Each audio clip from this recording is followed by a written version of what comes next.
ఈరోజు ఈ దేశంలో ఎంతో అంత గౌరవం ఉందంటే కోర్టుల పనిచేసే జడ్జీల పైన వీళ్ళపైన ఎంతో అంత జనాలకు ఎంత అమితమైన గౌరవం ఉంది.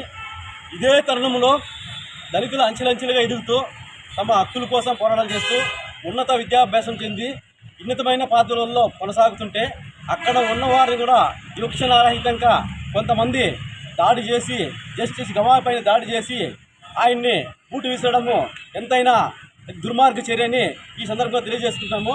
సమాజంలో ఇట్లాంటి చీడ పురుగును వేయకపోతే ఇలాంటి వాళ్ళపైన కఠిన చర్యలు ప్రవేశపెట్టకపోతే దేశము మరో విచ్ఛిన్నమైన దీనికి దావతీస్తుందని చెప్పేసి తెలియజేస్తున్నాము.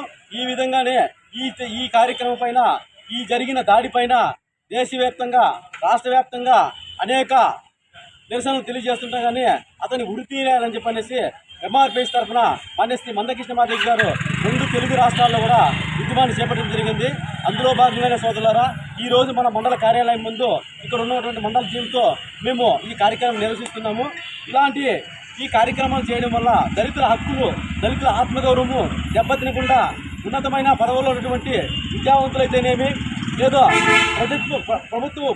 ప్రభుత్వాలు కానీ ఇవన్నీ కూడా ఒక అధ్యయనం చేసి ఒక ప్రత్యేక చట్టాలు రూపొందించి ఇలాంటి వారిపైన ప్రత్యేకమైన చర్యలు తీసుకుని దళితులకు న్యాయం చేసి ఉన్నత వర్గంలో ఉన్న దళితులను కూడా కాపాడే విధంగా ఒక ప్రణాళిక రెడీ చేయాలని ఈ సందర్భంగా తెలియజేసుకుంటూ ఈ కార్యక్రమానికి చేసినటువంటి మా ఎంఆర్పీఎస్ కార్యకర్తలందరికీ ధన్యవాదాలు తెలుపుతూ ముగిస్తున్నాను సోదరులారా.